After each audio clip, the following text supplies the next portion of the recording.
It was Put it on, girl. Let me see it. Put it on, girl. Let me see it. Welcome to NAACP nominated Accidentally Informed. Hey, where we are preparing for the week of a lifetime. So make sure you follow along with us on all of our social media channels, which you should be following because y'all can see that we give you the best behind the scenes tea. And oh my God, Erica will not let me wear Fashion Nova or Shein to the awards this year. She's like on my top, y'all. When I say, Claudia, what color, what design, what cut, we have a fitting. I'm like, oh, I'm used to throwing on some crap from my closets. This woman will not let me be cheap. You know what? Here's the thing too. One, I do think that it's a moment. It's a celebration. We should do it. We should do it big. We have Sir Algernon designing our gowns. He's in Dallas with you, so I will be joining y'all to get fitted for my final fitting. But also, Claudia, I've really thought about this. You have been in the game for 3 decades at this point? And I'm just fine in my cheap clothes. But wait a minute. No. That's not the point. It's that this is NAACP Image Award nominations. It's your first one. And I think that it's a celebration of you. You should have been celebrated so long ago. So yes, you do need to have a designer gown, a custom couture gown made especially for you in this moment. And then what do I do with it? Then you can just have your gown. You're helping to create it. It's yours. Hi, informers. Hello, everyone saying hi in the chat. Yeah. So I'm like, I realize I'm at that age, like that Uncle Ruckus age, like where you just don't like change. You're like, I'm bah humbug. I'm fine. Nah, who cares? And Erica's like, no, what we're going to do is, and we have an event on Thursday, and then Friday, then there's a brunch, and then Saturday, then there's this. I'm like, what? Mm-hmm. There's a lot of stuff. There's a lot of stuff that we got to get done. The whole week. Yeah. I'm so excited. Oh, I see that's because you getting D. So you're excited. You have a pep in your step. And you just got some birthday. You was away for your birthday. Yes. And how was your trip? It was so much fun. Anthony, my husband, and I did a little photo shoot the day before. So on the 13th. And that was nice. We haven't done that in a while. Like we used to go on trips and we do like a little photo shoot just to commemorate the trip. And this was like really cute. He had his very there was like this Italian vibe going on to his element. He's really feeling himself. And I love that for him. So yeah, we had a really good time. Erica's birthday's on Valentine's Day, so that's super cute. Okay, good. And I came home to the biggest candle I've ever seen in my life. So thank you, Claudia. It's in my bathroom. It is beautiful. Thank you so much for my birthday gift. You're welcome. I love that company. It's a big ass candle, big ass luxuries. I wanted an oversized candle. I think that's so good for I know you've been doing renovations. I just love big candles. Yeah. If y'all ever want to give me something, informers, I'm a cheap date. I'm easy to get. Candles, anything that smells fruity or sweet, like you can eat it. Love it. It's beautiful. Thank you. You're welcome. Chains Nichols says Erica has a nice smile and pretty teeth. Yes, they're perfect. And Christine 6104 says put it in a museum when you're done with it, Claudia. Okay. Maybe. It might go into the Black History Museum. Who knows? Maybe we'll make some Black history. Maybe we will. All right, lots of stories to talk about today. Tributes are pouring in for Jesse Jackson. Tyra Banks is catching heat after that new Top Model documentary dropped. I watched all 3 episodes last night. I was up and I was like, okay, I couldn't get enough. And Kid Rock, who looks like he's infested and infected with something, hooks up with equally dusty RFK to give fitness advice, and it gave Brokeback mountain political style. Also, Giselle from Real Housewives of Potomac is handing out legal strategy like she passed the bar. Okay, let's get into it. Emotional tributes have been pouring in this week for civil rights icon Jesse Jackson, who passed away this week. Erica, what memories do you have of Jesse? Well, nothing personal. I am from Chicago, so obviously Rainbow Push is just a massive thing. I remember growing up. hearing about. My mother was the director of Chicago Algebra Project for several years. So a lot of the Black community would get together on a lot of those initiatives because they were led by Bob Moses, who is the founder, and he was a civil rights leader who marched with Dr. King, worked very closely with Jesse Jackson. So it was kind of always in my sphere. But I know and saw that you posted a photo of you and Reverend Jesse Jackson. How did you meet him? How did you know him? I was doing a podcast. I want to say it had to be like 2012, maybe something like that. It was a while ago. I was still living in LA, and it was an event for Rainbow Push Los Angeles Bureau, and they were celebrating a milestone. So there was a cake that we all got. Now I didn't want to post the other picture because I'll have to wait for some months to go by. But it's a picture of Jesse kind of like feeding me cake, and my friend sent it to me, like one of the ladies from the shot, and was like, "Eat the cake, Anime." Now it would be in poor taste to post it now, but it will be a throwback in the future. Yeah. And then when I moved to Dallas, when you work with the radio station, you know this, you do a lot of work civilly. You try to help get the people out to vote. And he was in town doing Souls to the Poll. So I got to spend the day with him. I met him at a church. He gave a speech, and I got to sit down and interview him. And then we took the bus and a bunch of souls to the polls, and we all went and voted. It was so awesome. And I got to, I mean, we are living our dreams right now. We were younger. These are people that we heard about, and we knew they'd be in the history books. And now we're alongside them, and we get to interact with them. So I don't take that lightly. I'm like, wow, this is like, he's a civil rights icon, and we are hanging out and talking, and I get to, pick his brain a little bit about voting. And he was campaigning for Beto O'Rourke here in Texas. Mm-hmm. So yeah. I'm glad that you said that, because I think that, a lot of our icons are, getting to a certain age and we're losing them.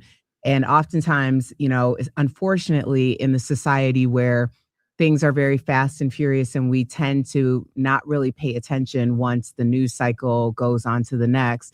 So it was important to see so many people talking about the legacy of Reverend Jesse Jackson. But of course, one person did decide that they would take this moment to talk about Reverend Jesse Jackson, but also somehow swipe Barack Obama and also gloat about himself. So why can't a tribute just be a tribute? And I don't even understand. There's just so many similarities between Donald Trump and a baby. They're both like pinkish and orangey, and brain's frontal lobe is not fully developed. They both whine and cry and complain a lot. They both make it about them. Babies are never like, how are you doing? They're like, oh, wipe my ass. Give me food. Give me that titty. You know what I mean? Donald Trump, much like that, just like a baby.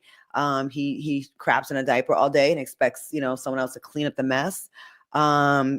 Short attention span, teething, you know what I mean? Like, think about it.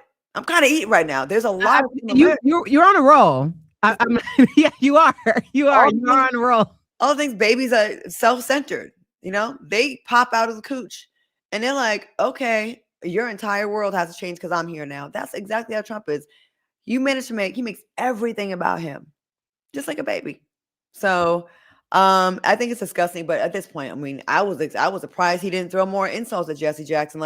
It's so sad when a semi-negative tribute is actually good, because the bar is so low. Yeah, the bar is in hell. The bar is in hell. I just want to tell the Grim Reaper, if you're watching, you keep missing. Like, you keep missing. Like, you are so close. You're so close.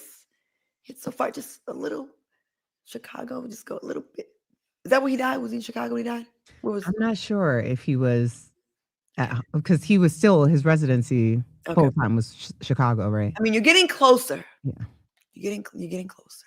Just saying. I'm not even gonna comment. As the daughter of a mortician, I'm not even gonna comment. When it does happen, let me tell you something. The amount of crab legs I'm gonna buy. All the grocery stores, Black people, our love affair with crab legs is unmatched. And the crab legs there'll be none left on the shelves. That and chicken wings. And all the lemon pepper. You better stock up on lemon pepper sauce right now. Lemon pepper rubs right now. And get crab legs and freeze them. Because when that day happens, ain't gonna be chicken or crab legs anywhere. Noted. All right. My order's in. It's not much longer, trust me. All right, Tyra Banks isn't looking great after the America's Next Top Model documentary. There are several things we need to discuss. First, Miss J revealed he suffered a stroke and can't walk, and says Tyra Banks hasn't come to see him. Take a look. I taught Mars how to walk. I taught Mars how to walk, and now I can't walk. Not yet. Not yet. I'm determined to walk. Did Tyra come and visit you? No, not yet. She just sent me a text. She wants to come and visit me. But no, not yet. All right, we saw Tyra refuse to address a follow-up with Jay Manuel. Now, when you build a We Are Family brand on TV, do you owe the people real-life loyalty when things fall apart? Or is Tyra just protecting her peace? Avoiding accountability? What do you think, Erica? You know, I really wish that she would have just addressed something about Jay Manuel. I mainly because you're sitting down for this documentary knowing that everyone is sitting down to say their piece. And this really is the opportunity to do it. When she said, it wasn't so much that she didn't comment, it was the fact that she said that she should call him. Like, Tyra, girl, you didn't know this was coming? And wouldn't it kind of make sense to have called at a different time? Like, it's almost like so much time has passed that if you're feeling in a space of there could potentially be some kind of reconciliation or at least a discussion, why wouldn't you do that before the documentary? Like, that's why I was confused about her response. Did you watch all 3 parts? I did. You saw the part where the producers went to her and said, you got to fire the 3 heartbeats of the show, the photographer, the 2 J's. I think she's been avoiding them probably ever since. You know, but then Miss J said that she reached out recently. Well, yeah, Miss J said that she texted after she heard the news of his stroke, and that she said that she was going to go and visit, and that still hasn't happened. I mean, this is difficult because we know kind of on both sides, like things happen, orders come down from the top. Things get very personal and messy because you're working with friends. It's one thing to kind of develop a friendship or relationship once you're all on set, you've all been hired, but to bring your friends into a production and then create this family dynamic and not have the transparency. Like, the idea that Tyra reached out to all of them to let them know that word from the top came down that she had to let them all go, but then there was no follow-up, like, or an attempt to follow up after, didn't really sit well with me because it was very clear that Jay Manuel was trying to walk a very fine line, even when the 3 of them sat down for the interview after they were let go. So at that point, I would have seen that as an opening to be like, hey, I know that you could have really gone in on me. Can I just at least let you know how this all happened and have a conversation about it? What did you think? On one hand, I feel like Tyra gets demonized a lot. Like, I think it's very easy to make her the scapegoat of a produced TV show, and there's all kinds of powers that be. So I don't put everything on Tyra. And then I see how some people try to say Tyra. But then when you watch this documentary, they all were kind of mean to the girls. Oh, yeah. They for all sure. were. And Miss J included, and Jay Manuel, they all said shady, rude stuff to the girls. And Janice Dickinson was the worst. So mean. But that's kind of what the show was. Like, they in one ear, they cannot put that all on Tyra, that part. And also, you know, she does say a lot of, well, I wasn't part of that. I wasn't part of this. I wasn't part of production. But she's executive producer. I do realize she doesn't own the network, and there are decisions that are above your pay grade. You know, there's executive producers that are executive producers, and there's the ones that really call the shots. There's one, you know, and I think maybe hers was more of a vanity credit.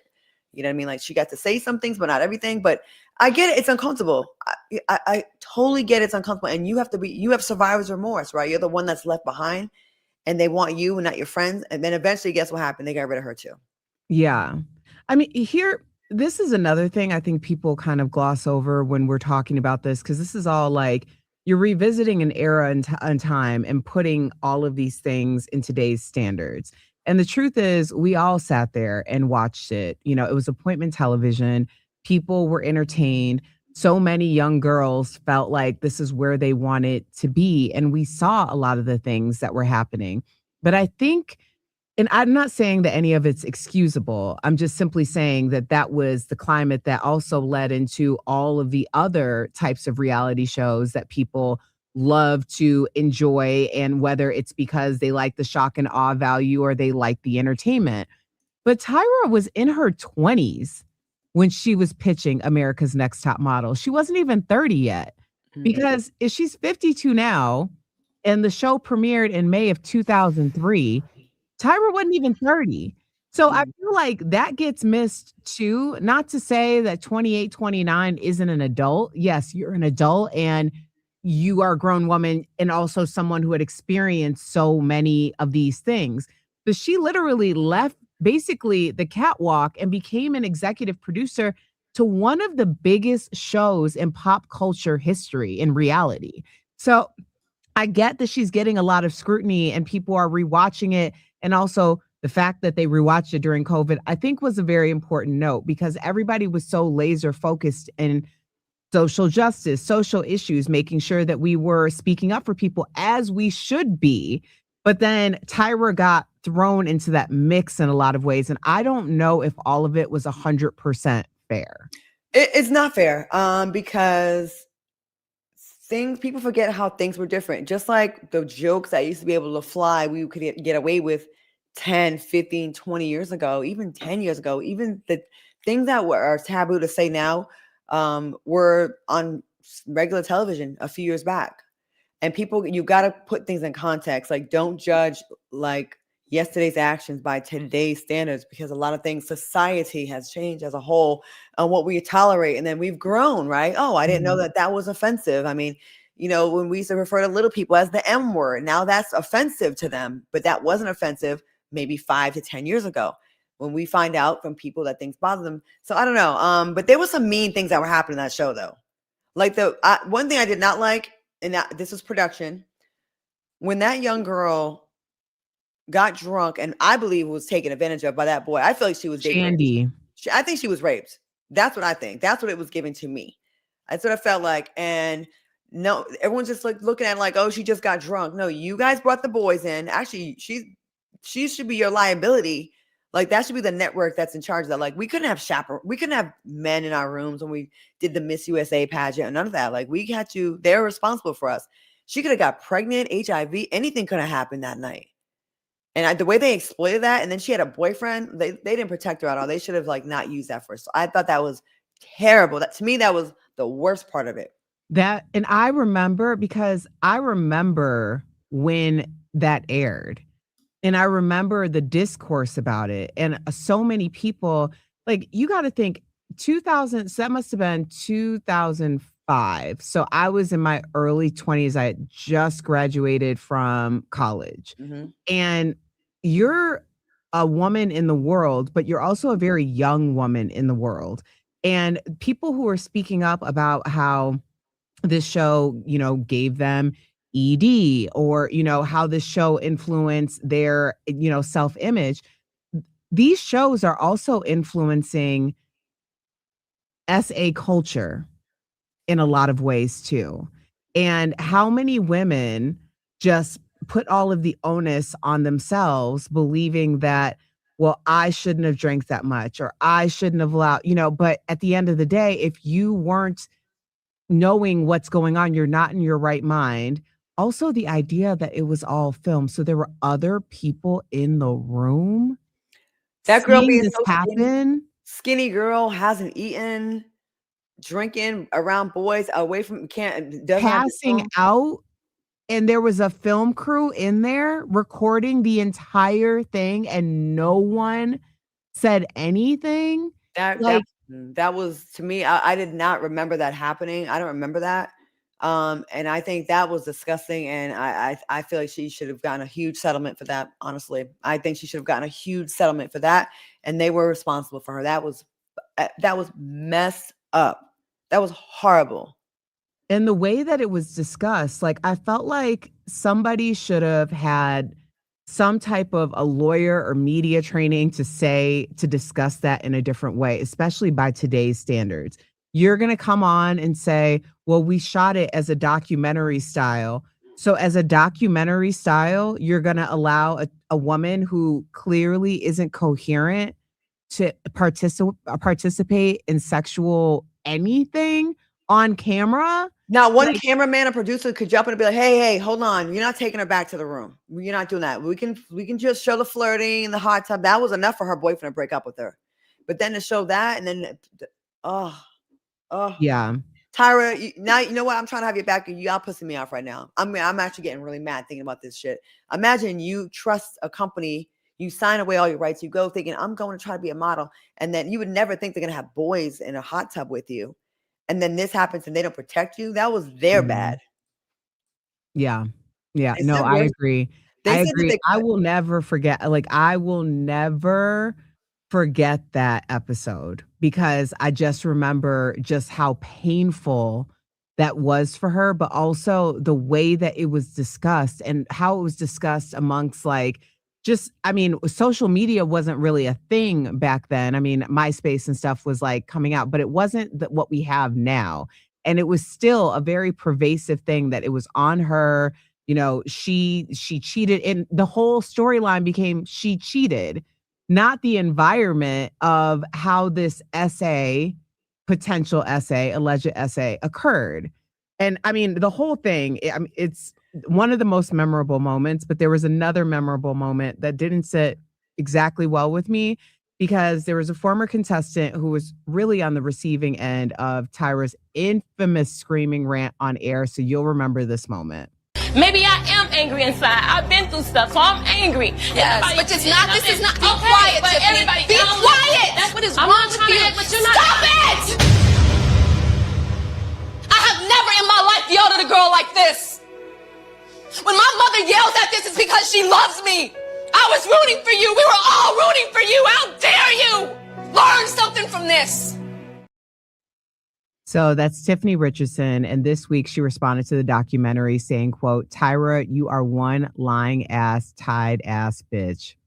You know how you treated me the whole time off and on camera. You was a bully. Claudia, what do you think about this? I wish a bitch would talk to me like this. Tyra or not. Tyra, Naomi, Linda Evangelista, Helena Christensen, Kara Young,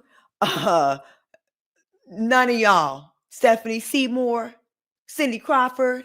I wish one of you model bitches would talk to me like this.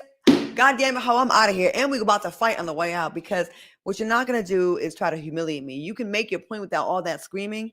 And she knew that girl had a troubled life and had hard times, and she brought her back. And Tyra very well may have been rooting for her, but like that you sure have a funny way. You know what? I'm switching over. Tyra was dead ass wrong. She was between the essay and then this girl making people get gaps in their teeth that didn't have them, and making the ones who wanted to keep them close them. Well, I was okay. Yeah, with it. I like when she closed it up. I think it looked nice. She looked pretty, but creating a gap is nuts to me. Damn. Yeah, someone's bringing up this point too. A young model stated she was feeling uncomfortable about the photo shoot. She expressed what she was feeling. She was reprimanded for stopping the photo shoot. Thank you, Lauren, 1987. Yeah. He was all grinding on her and like doing and moaning, and she said he's moaning, and then they made her feel bad. That's why a lot of models have such low self-esteem. They got to dull the pain and the nerves with alcohol and drugs, just like they like it in the fashion business, so they can just control you, make you do whatever. Nowadays, that would be a lawsuit. If you're doing a show or a photo shoot and you have a guy that's being all hella inappropriate and like he had like a little loincloth on, and she was just like, hey, can he just chill? He was doing too much. Mm-hmm. And then they have the nerve to say she looked uncomfortable in the pictures. Bitch, of course. Yes, I am. I don't have my phone. Some guy's grinding my leg and it's on camera. You know, this is interesting because it's not, and I don't want this, I want to be very careful about how I say this because I don't want this to come across like it's something that the girls did, because they were just young girls who wanted to pursue their dreams in the modeling industry. But I do think that this is the reason why regulations, unions, organizations like this are very important, because you're standardizing not only a rate, but you're also standardizing like what the environment for things need to be in order to protect the whole. Anytime you have you're dangling a prize in front of really millions of people saying you too can be the next top model, and you have riots happening at auditions, that means that you as a contestant are just a commodity, because they will just replace you with the next girl on the street. And there are tens of thousands, if not hundreds of thousands, who want to be in your position. So I think that's the reason why those things, we do need some type of regulation. But this is the other thing that's the fatal flaw about a lot of these competition shows, and no one really talks about it. When you're talking about America's Next Top Model, American Idol, The Voice, anything that says that we are going to make you the next superstar in this industry, you're setting yourself up. It's a completely ill setup from the jump. It just is. Statistically speaking, you are not going to crank out 2 cycles of a reality competition show and get 2 superstars a year. It's just not going to happen. And this was so early on, especially when America's Next Top Model started, there wasn't even the incentive of social media. So these girls are really hoping that this is their shot. And it was difficult to break down the barriers because the barriers were so pervasive. So it's an interesting dynamic because we root for these people hoping that they'll be the next big thing, or at least in the beginning, we definitely did. But statistically speaking, it's impossible for there to be one each season. Well, and as one of the models said, it actually was a negative, and they didn't even set her on auditions because she had the reality stigma attached. It wasn't until recently that reality became like, okay, we can use reality stars in TV shows. I remember a photo shoot I did for a huge photographer. I went to the audition. They said it'd be like body painting included. So they wanted you to go to the first audition with like a bra on. They wanted like a certain cup size, whatever. So I went and I said I wasn't willing to be nude. So I figured I wasn't going to get the job. It was going to be in Sports Illustrated. It was with a huge photographer. Matter of fact, I'm going to say it. David LaChapelle, huge. Okay. Does all the big campaigns. And so they gave me a call back to go to the next step. And I was like, well, I'm not willing to be totally naked in this shoot. And they were like, all right. Anyways, I got the booking anyways. I'm like, cool. They must really want me. So the ad was a bunch of models, and it was with the Captain Morgan. It was like a liquor ad in Sports Illustrated, the swimsuit issue. Right. And it was going to be body painted bikinis on you. But I thought we could have our bottoms on and they would just paint the tops on. When I got there, they was asking like who went and had their bikini wax, like so their coochies were like hair free.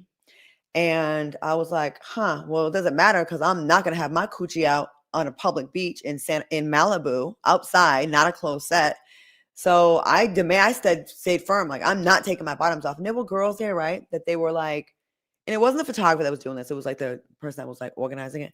And they were like, I don't want to do this. But they felt like, well, this is a big photographer. I have to.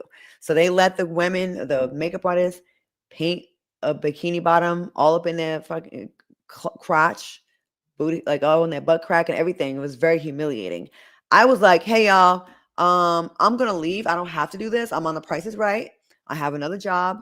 And I don't need to do this and feel humiliated. So all of a sudden they were able to find a black bikini bottom and they painted my top black.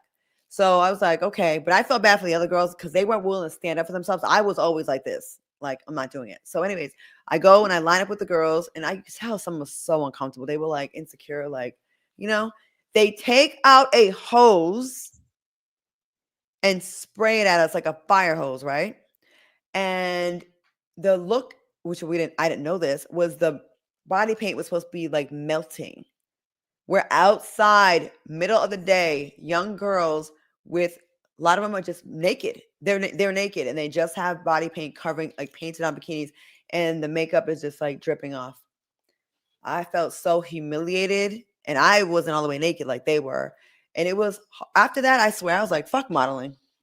Fuck modeling and fuck acting because they close the door and they audition you and try to make you take your clothes off while you're reading lines. Or Steven Seagal tries to get you in a room and tries to take advantage of you. Or these other directors try to lock the door when you're reading for them. I was like, so I got into game show modeling and people could talk shit about my career. Well, you're not a A-lister and you didn't do movies. You damn right. I do the small ones where the stakes are not as high and I don't have to worry about getting raped. I have to give up ass or have to get molested to get a part. And that's what happens. Like, that was like fashiony, but I remember feeling like when I left, I was like, I felt like I needed a hug. Like I just felt so violated and I had it better than all the other girls because I was willing to leave. Some of the girls can't leave. They didn't have another job. Yeah, and Lord, I mean, you are not about to paint on my clitoris. Right. Imagine, so I'm standing there for whatever the pay was, $2,500. It wasn't even a lot. And someone's going to be all up in my crotch like that. And they're like, well, we told your agents we wanted you to get a Sphinx wax, I think they called it. So it's like no hair.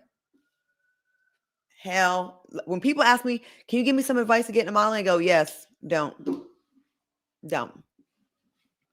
Because unless you have an attitude like me where you can be like strong enough to be like, no, I'm not doing it, you will get taken advantage of.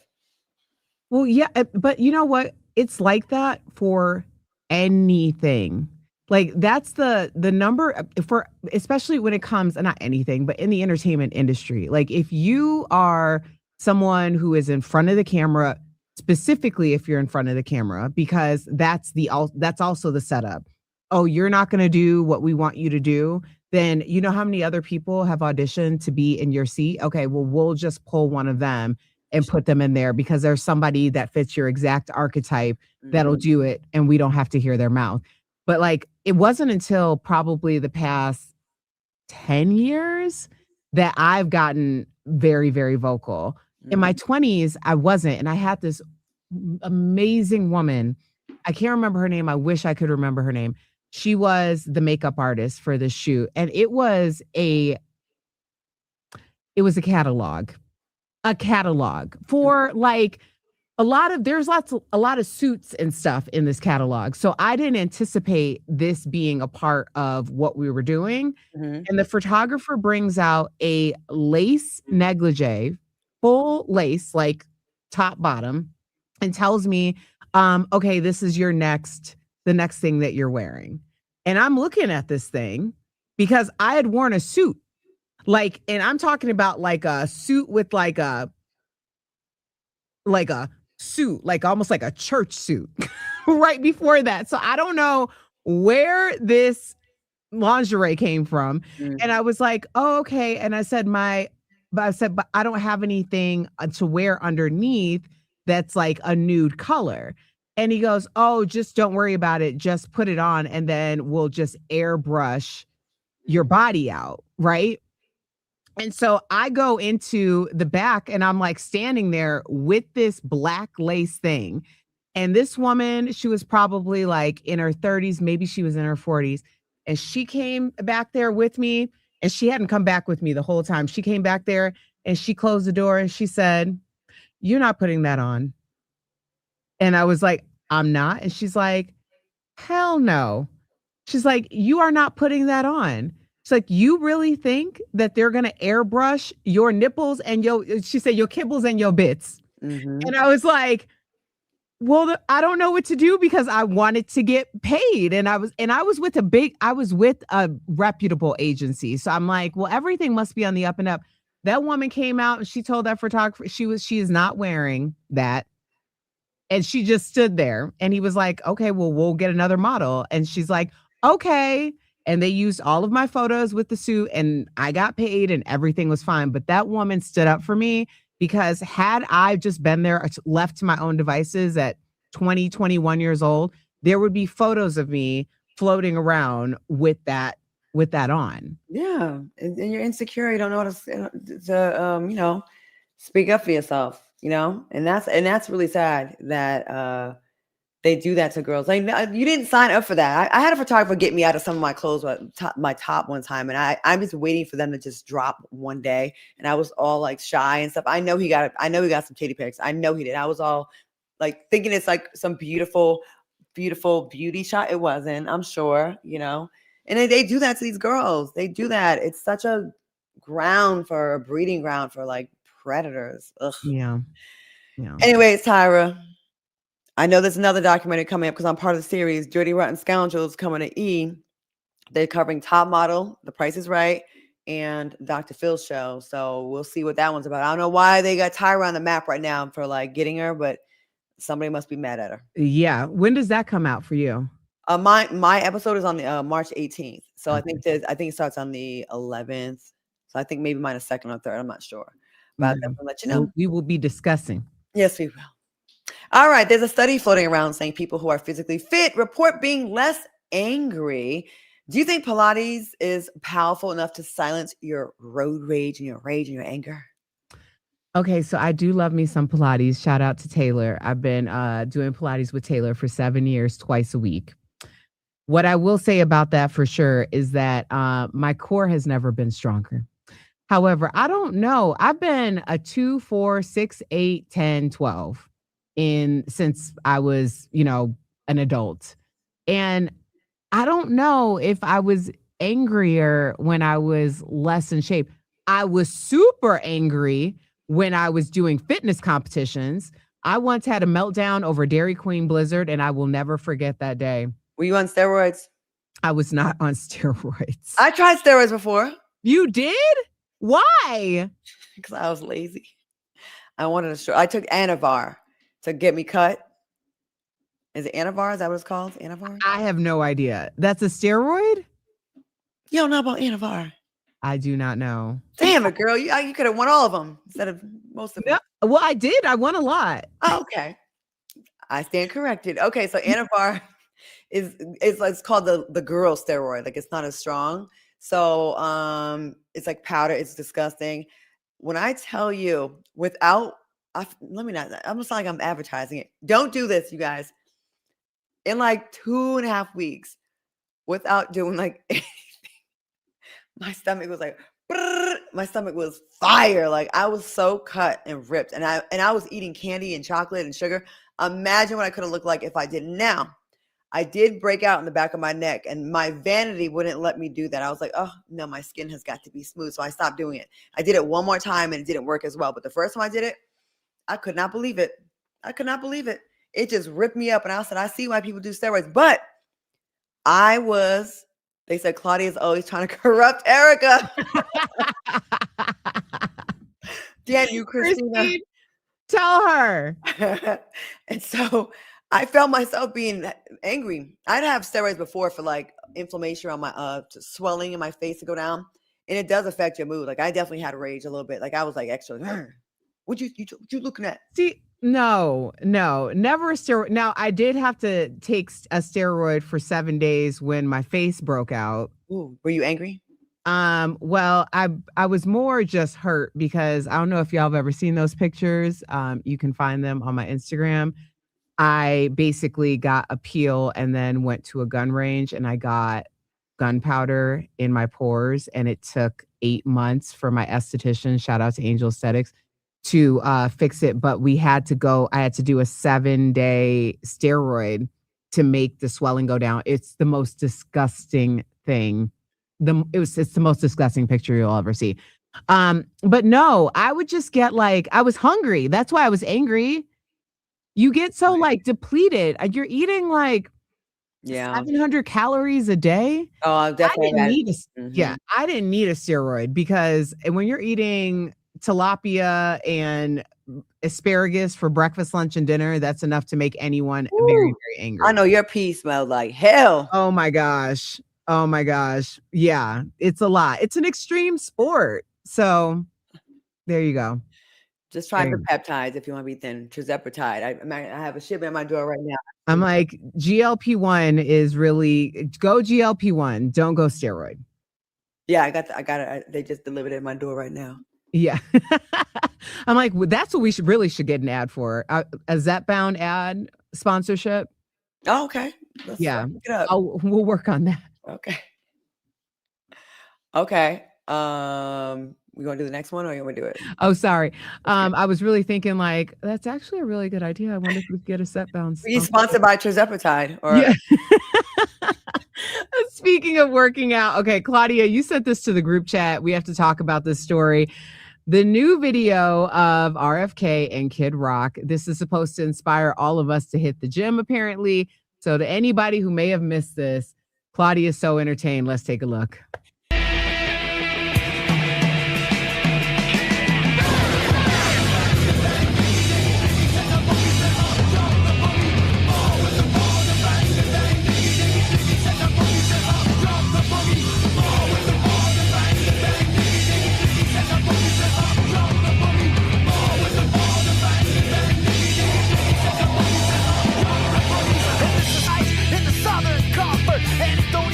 Where's Kid?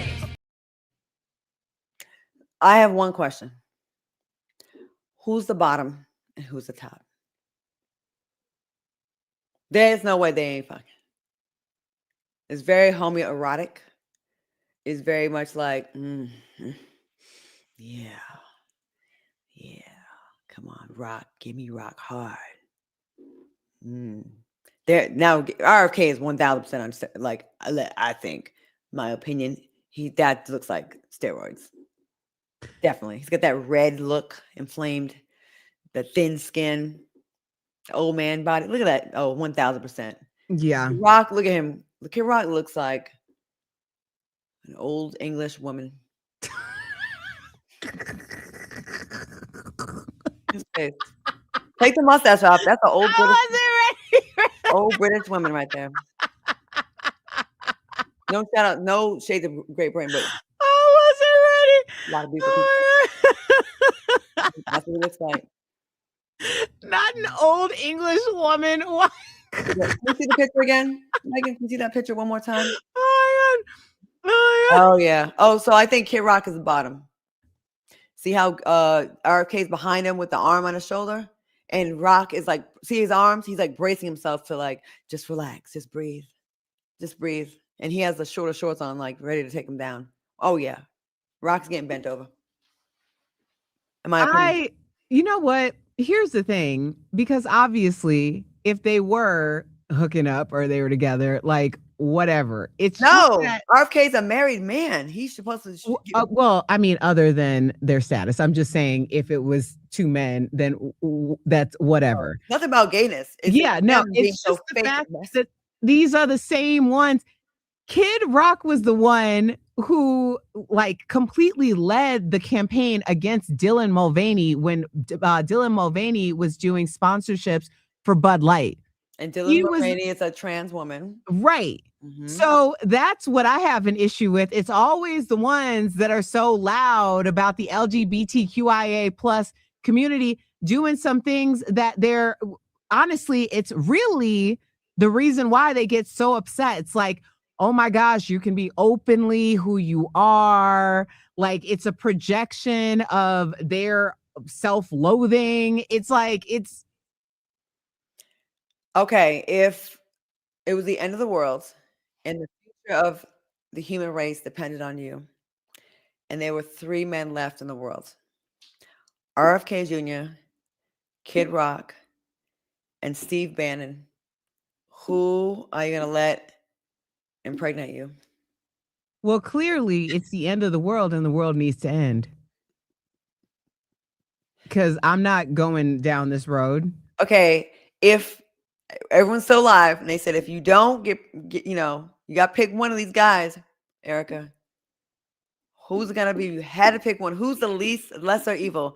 Kid Rock, RFK, and Steve Bannon, Steve Boyles Bannon. Which one? It's hilarious that you think that just because you give me 3 options that I have to pick one. Well, you're gonna let the world end? Like if there's you'll let everybody else die? Like say they're gonna kill we're gonna nuke the world. It needs to, if that is 8 what billion people survival, are gonna die because you're being stingy with your coochie. If we have gotten to that choice for me, then the world needs to end. Okay. So you're gonna let me and Megan and your husband die? You already said that the world was going to end. Y'all ain't even here anyway. I gave a secondary scenario. I said, okay, we're all alive, right? Like we're all alive. Everyone's alive that you know right now. And they said, if you don't pick one of these guys, We all die. So 8 million people 8 billion people gotta die, Erica, because you can't lay down with Steve Bannon. I'm so sorry for y'all.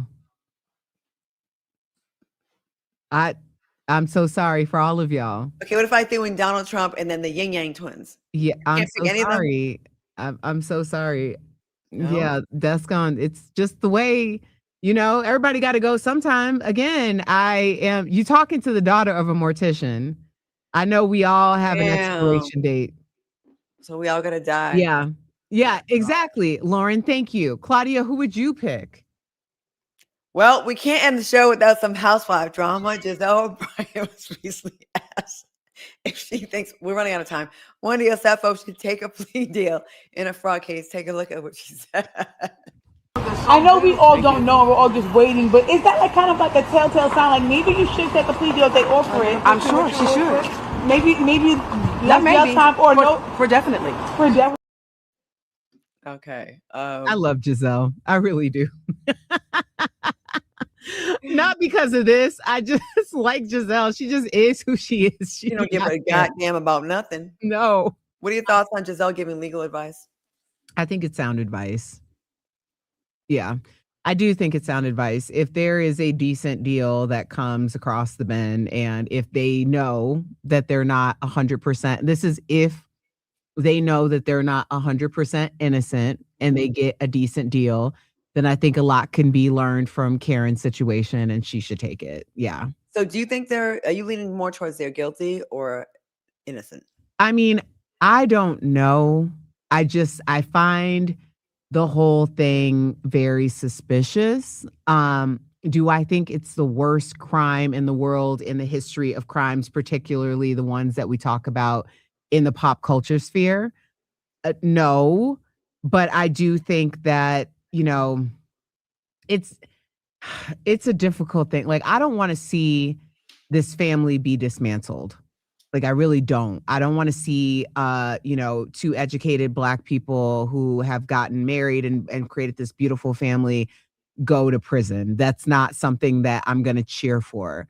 But at the same time, it's like, if they did it, then it's like, you have to be accountable for it. The thing about it is, accountability comes in so many different forms. You may be getting off very easy by spending some time in jail, because if it doesn't get you on that round and you're not innocent, it's going to get you in another way, and it just gets more malicious. So what do you think? On the scale of crimes out there,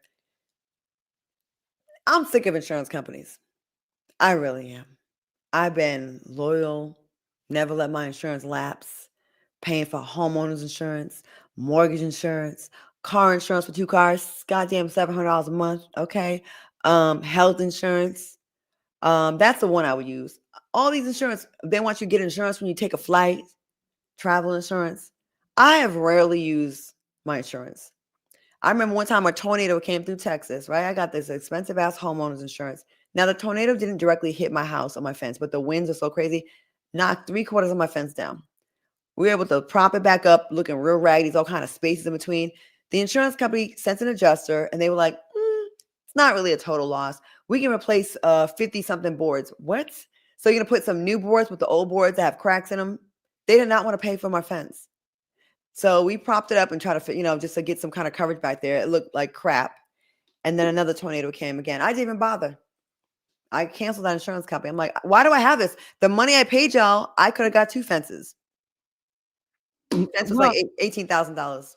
I mean, listen, people, and I know that a lot of people feel this way about it being the insurance company, but I think the other issue with this too is we have social media'd ourselves out of reality. Mm-hmm. Because you have people who are living or projecting that they're living above their means in such a capacity that it raises the bar for everyone else. No one is able to afford their lifestyles anymore because so many people are out there projecting these images of these lifestyles that they're living that they're really not living. And I think that it really does a disservice for people who are trying to be on the up and coming, or, you know, have these like very lofty goals. It's like, if you can't trust what you're seeing or the people that you are trusting to live these types of lifestyles and share it with you, then it's really upsetting the balance of the system. I don't know. There's something about about it that just makes me feel like we need to press pause on all the flossing, particularly when it's just smoke and mirrors. Everybody has to like, everyone has to show that they're rich. Even when they're not. When I was on Housewives, my first year Housewives, that check was not great. And I got one of the best first year contracts of any girl that's ever been on there, because I did the whole season without taking a check, and I didn't sign my contract until the night before the reunion. That's the only way I was able to gangster to get to a low six figure. What they want to pay me was like $40,000. That's what they offer those first year Housewives. Okay. So with that low money, you got to pay for your own hair, your own makeup, and your own clothes for every single scene except the reunion. That's the only time. And confessionals, that's where they provide hair and makeup. And you shoot for 4 months. Imagine having to pay for hair and makeup, shooting 2 to 3 times a week. Okay. It's way more than $40,000. That money's gone. So you really do it for free. Then on top of that, these heifers talking about you need to be in some designer shit. I said, who needs to be in designer shit? I think that's where I got this attitude. I'm like, no, I don't. They was like, you have to. That's the first time I bought a red bottom. I said, I cannot believe it. You want me to pay $700 for one pair of shoes? No, just one pair of shoes? Do you know how many Jessica Simpson shoes I get with that $700? Do you know how many I get? About 15 pairs, okay? You call me cheap, y'all. But there were women out there that were renting those clothes just so they can impress people on TV that couldn't afford it either. People that are overextending themselves just to hang with the Joneses, keep up. I did not give a damn about that. I did not. I had a Porsche, which I did get a deal on because it was like 2 years old when I bought it. So I saved like 40 grand on it. Listen, I have a Bentley and I have a Range Rover. Do not buy those cars brand new and stop living for everybody else. It's still good enough. It's fire. But all these people, they think they got to get on TV and everybody got to be rich. Everybody's not rich. If you want to know if your people are rich, go to dinner with them and see who pulls up their credit card. I tell my friends all the time, everybody's rich till it's time to pay a bill. Oh, when that restaurant, the bill comes to the restaurant, everybody be, I'm going to go to the bathroom. I'll be right back. Bitch. What you mean? You ordered the Wagyu. But you was rich on Instagram, though. You was rich on Instagram, though. You ordered the Wagyu. Thank you for my birthday dinner as well. Oh, you're welcome. I know. Thank you. Welcome. No, you did a lot for me for my birthday. I feel like I owe you some ass or something after that. But I don't go that way. But if I did, I would give you some ass. Because like Claudia, I know you're hot, but I don't want your ass either. You want something because the way you went out all out for my birthday was a lot. I felt guilty. I was like, do I owe her something? No. I owe her like a massage or something because she like went all out for my birthday. Well, here's the thing. Okay. I know that, first of all, I didn't realize that this might be a symptom of ADHD. I get so excited to celebrate other people. I will throw a birthday party. I will throw a baby shower. I will do, I get really, really excited because I like other people experiencing joy and celebration. So I'm like, ooh, how do I make this special? You did good. So you did really good. That's all it is. It's not I'm not doing it to buy friends. I'm not doing it because I, want something from somebody. Oh, you wasn't trying to get no ass from me. I wasn't trying to get any ass. Sorry. Okay. I'm completely full over here. Oh, yes. Well, I'm glad. I feel much better now. Yes. I'm like, when a guy when it flies you out somewhere and you wasn't intending to sleep with them and they go all out in first class, you're like, damn it. Do I owe him something? I don't want to. Do I owe him something? No. Look at that. See, that's real money right there. You ain't tripping like that. You know what I'm saying? Ciao. Lord have mercy. You sure, Erica? Yeah, I'm sure. Am I sure about what? Exactly, Creole. Because there ain't listen, what'd she do? She bought one of them big ass bottles of champagne. It was look, you can't even see the screen. It was like that. She paid for a photographer. And I don't know. I was trying to get some of them friends kicking some money. I don't know who did. I didn't pay for the photographer. I just secured the photographer. Okay. Everybody chipped in. Everyone chipped in so much that I was like giving money back because I made money on the deal. I was like, Okay. I feel better now. Okay, good. You know what what? are you talking about? I I got the champagne from the airport at the duty-free shop. It was cheaper. Oh, okay. So I don't owe you any ass then. Okay, No. got it. You know what? That was my A team of girls, though. Yeah, seriously, they kept Venmoing me so much money. I was like, will y'all stop giving me money because I'm making money on Claudia's birthday. Okay. Yeah. Okay. Well, good to know. And then we were at the club, and then we went to the restaurant. I didn't pay for anything at the club. Okay. Oh, one of my friends made the 2 guys that crashed with us, that came to the club. Yeah, I didn't pay for anything. Like, y'all gonna buy some bottles if you're gonna like hang with us. Remember? Which was a good deal. Yeah, they were nice though. They were nice. They were very polite. What else did we do? Yeah, that was fun. I gotta figure out something for this year. All right, well, cool. I feel better now because I was like, okay. No, but thanks for the credit. I was about to send you 3 candles. I'm like, is that enough? Send us more candles. So Eric had the hookup. Yeah, I know how to do these things. I know what I'm doing. It's very like, you do all the things, but like, do it smart. I should actually get on Instagram and just talk about all of the ways that You should. I make fabulous things happen, like on a budget. You do. Christina, you should actually. That would be interesting. Okay. Christina 6104 says, I'm tingling just listening to all the stuff she bought for your birthday. I only bought a bottle of champagne, y'all. It felt like more, Erica. It wasn't. It was the champagne and the videographer, and everybody pitched in. So I gave money back. Yeah. Okay. All right. Oh, so I could get some of that money for this year then. I like it. Sounds good. I didn't make money on your birthday. I'm just saying. I feel like you did now. Now I feel like you made money on my birthday. Now I'm gonna have to do an audit. Okay. Den Jack says, damn, Claudia, the psychic was right. You ain't getting no play in 2026. I don't know about that. I've had 2 dates in this past month. So ooh, yes. Maybe we'll get to that on the Patreon. 2 dates. And they both like me. Of course they do. They have eyes. See, anyway. I don't be like really. I let people roam with the narrative. Oh, she can't get a man. I like I'd be like, I know it's crazy. I'm just with the cats, but I'm like, do you guys really? Erica saw me get some before. Well, I didn't see you get some. Like, let's not put that. Well, you saw. I saw who it was. I didn't see you get some. I was debating. I was arguing and shit. That shit was fun. I was like, oh my God, you fucking up my night. Pause. Christina says, we still trying to manifest Anthony. Yes, that's my #1 celebrity crush, Anthony Joshua. I'm giving him time. Oh, yeah. The boxer, right? Oh my God. So okay, we're going to manifest that. Okay, we'll talk about it more on Patreon. Wait, is the show over? Is it time to go? Yes. Okay, if you're loving Accidentally Informed, subscribe to our Patreon for exclusive bonus stories. Maybe I'll talk about the dates. You know what? I will. So join us over there.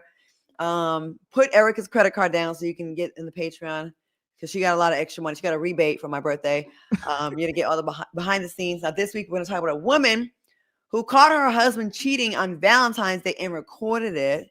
And we're going to talk about both Erica and my sex life. Okay, so thank you so much for listening. We will see you back here next week.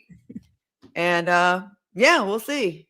Okay. Thanks for all the comments. We had some good comments that day. We really did. Thank you, informers. Thank you for the birthday love. And we'll be talking about our sex lives individually. Okay. Bye. Bye. Put it on, girl. Let me see it. Put it on, girl. Let me see it.